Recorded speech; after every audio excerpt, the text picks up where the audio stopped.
আসসালামু আলাইকুম। আমি সুলতানা রাজিয়া, সহকারী শিক্ষক, engineering university girls school and college. তৃতীয় শ্রেণীর শিক্ষার্থীরা, অনলাইন ক্লাসে তোমাদেরকে স্বাগতম। মেয়েরা, তোমরা কেমন আছো?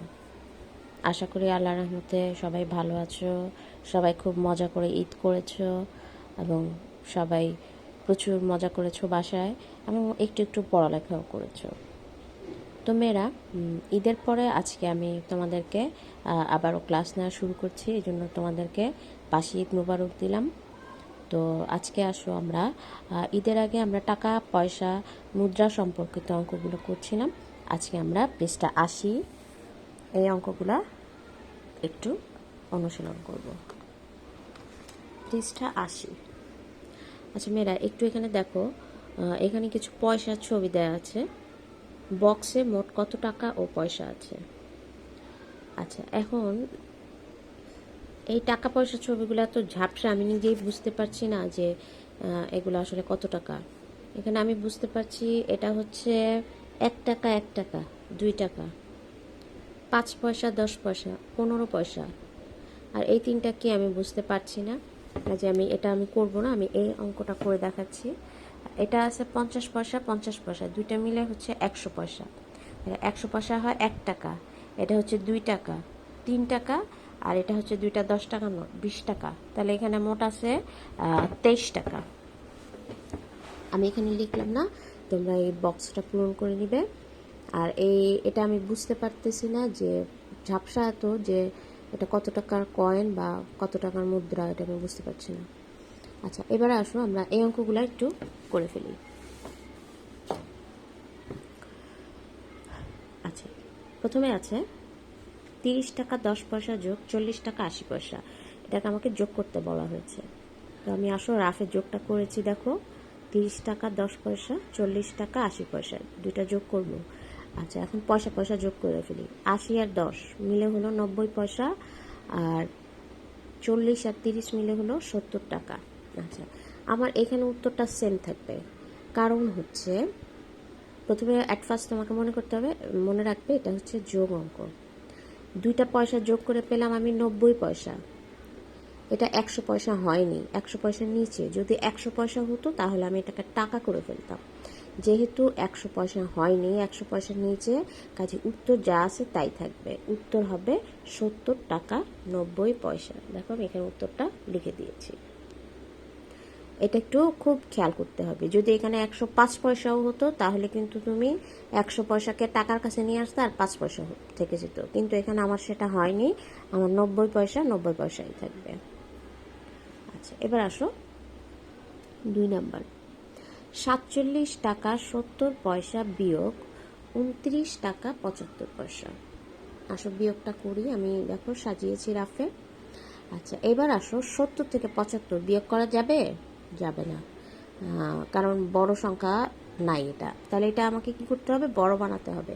কিভাবে বড় বানাবো? আমরা ঈদের আগে করেছিলাম, আমি আশা করি তোমাদের মনে আছে। আমি আবারও বলছি, 1 টাকা সমান কত পয়সা? 100 পয়সা। তাহলে এই 100 পয়সা দিয়ে আর এই 70 পয়সা আমরা যোগ করে দিব, তাহলে হয়ে যাবে 170 পয়সা। 170 পয়সা 75 থেকে বড়। তারপরে আমি 75 থেকে বিয়োগ করে দিলাম, থাকলো হচ্ছে 95 পয়সা। তাহলে আমি দেখো লিখলাম 95 পয়সা। এবার আমাদের কি করতে হবে? যেহেতু আমি এখানে 100 পয়সা এনেছি, মানে 1 টাকা ধার নিয়েছি, এই 1 টাকা ধার নেওয়াতে আবার শোধ করে দিতে হবে। এই 47 থেকে তুমি আবার 1 বিয়োগ করে দিবা, হলো 46। এবার হইল 29। এবার 46 থেকে 29 গেলে থাকে 17। ঠিক আছে, তাহলে আমার অ্যান্সার হলো 17 টাকা 95 পয়সা। এই ধরনের বিয়োগ করার ক্ষেত্রে আমাকে এভাবে কিন্তু রাফে করে দেখাতে হবে। তাহলে তোমাদেরও ভুল হবে না, শিক্ষকও বুঝতে পারবেন যে তুমি অঙ্কটা বুঝে করেছো। এবারে আসো 3 নাম্বার। 69 টাকা 25 পয়সা 28 টাকা 80 পয়সা যোগ। আমি দুইটা পয়সা যোগ করে পেলাম 105 পয়সা।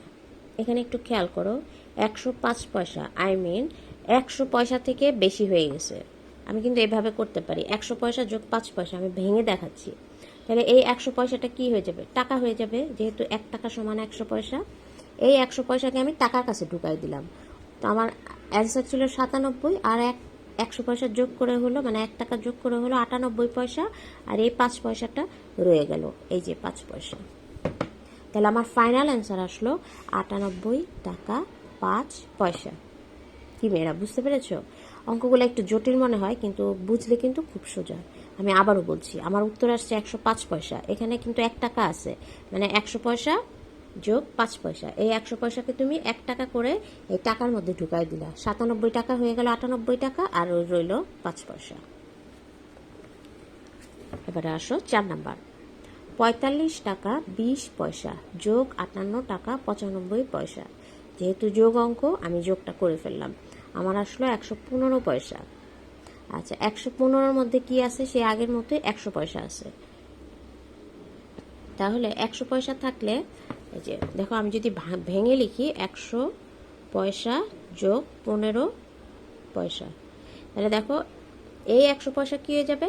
টাকা হয়ে যাবে, মানে এর কাছে ঢুকে যাবে, আর এই 15 পয়সা তোমার অ্যান্সারে চলে আসবে। তাহলে আমার প্রথমে আমি যোগ করে পেয়েছিলাম 103 টাকা, পরে যখন 1 টাকা যোগ করে দিলাম হয়ে গেল 104 টাকা। তাহলে ফাইনাল অ্যান্সার আসলো 104 টাকা 15 পয়সা। 5 নাম্বার। 500 টাকা 50 পয়সা 395 টাকা 75 পয়সা। কি হবে? বিয়োগ। সেই একই রকম 50 থেকে 75 বিয়োগ করতে পারবো না, তাহলে আমাকে কি করব? 100 টাকা ধার 100 পয়সা ধার করতে হবে। তাহলে 1 টাকা সমান 100 পয়সা, এই যে 100 আর 50 আমি যোগ করে দিয়েছি, হলো 150। এবার এটাকে আমি 75 থেকে বিয়োগ করে দিলাম, রইল কিন্তু 75। 10 থেকে 5 গেলে 5, হাতে আছে 1, 8, 9, 10, 11, 12, 13, 14, 15, 7, হাতে আছে 1, 1-এর থেকে 1 গেলে 0 বসবে না। তাহলে আমার অ্যান্সার হলো 75 পয়সা। আর যেহেতু তুমি 1 টাকা ধার করেছো, তাই 500 থেকে এই 1 বিয়োগ করে দিলাম, এই যে এই 500 থেকে বিয়োগ করার পরে রইল 499 টাকা। 499 থেকে এবার তুমি 395 বিয়োগ করে দিলে, তাহলে আমার রইল কত? 9 থেকে 5 গেলে 4, হাতে নাই, 9, 9, 0, 4 থেকে 3 গেলে 1, তাহলে আমার রইল 104 টাকা 75 পয়সা। আচ্ছা, 4, 5, 9, 9, 3, হ্যাঁ। তো মেয়েরা, আমি আশা করি তোমরা অঙ্কগুলো বুঝতে পারছো। যদি না বুঝো অবশ্যই আমাকে কমেন্টস করে জানাবে, আমি তোমাদেরকে আবারও বুঝিয়ে দেব।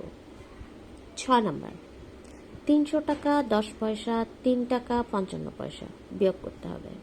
10 পয়সা ছোট 55 থেকে, তাই আমি 100 যোগ 10, মানে 100 পয়সা যোগ 10 পয়সা যোগ করে নিলাম 110। এবারে বিয়োগ 55। তাহলে দেখো 110 থেকে 55 বিয়োগ করলে কত থাকে?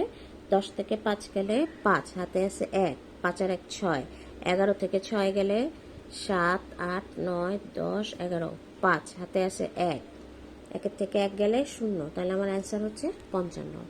আর যেহেতু 1 টাকা ধার করেছি, তাই 300 থেকে 1 তুমি বিয়োগ দিয়ে দিবে, কত হলো? 299। এবারে তুমি এই 3 বিয়োগ করে দাও। এই 3 বিয়োগ করে কি পেলাম? 9 থেকে 3 গেলে 6, হাতে নাই, 9, 2, তাহলে আমার অ্যান্সার আসলো 296 টাকা 55 পয়সা। তো মেয়েরা, আজকে আমি 80 পৃষ্ঠার অঙ্কগুলাই করাবো। নেক্সট ক্লাসে, কালকে নিতে পারবো কিনা আমি জানি না, তো নেক্সট ক্লাসে আমি পৃষ্ঠা 81 থেকে এই বড় অঙ্কগুলো করাবো। এই অঙ্কগুলো সেই যোগ, কোনোটা যোগ হবে, কোনোটা বিয়োগ হবে। হ্যাঁ, আমি তোমাদেরকে করে করে দেখাবো, তোমরা আশা করি বুঝতে পারবে, আর তোমরা নিজেরাও আমি আশা করি এখন অঙ্কগুলো করতে পারবে। টাকা পয়সার অঙ্ক কিন্তু খুবই ইম্পর্ট্যান্ট। সো আমরা এই যোগ বিয়োগগুলো একটু ভালো করে শিখবো। আমি বারবার বলছি, যদি না বুঝো তাহলে আমাকে অবশ্যই মেসেজ করে জানাবে, আমি তোমাদেরকে আবারও বুঝিয়ে দেব। ঠিক আছে? তাহলে আজকে এই পর্যন্তই। আল্লাহ হাফেজ, সবাই ভালো থাকো।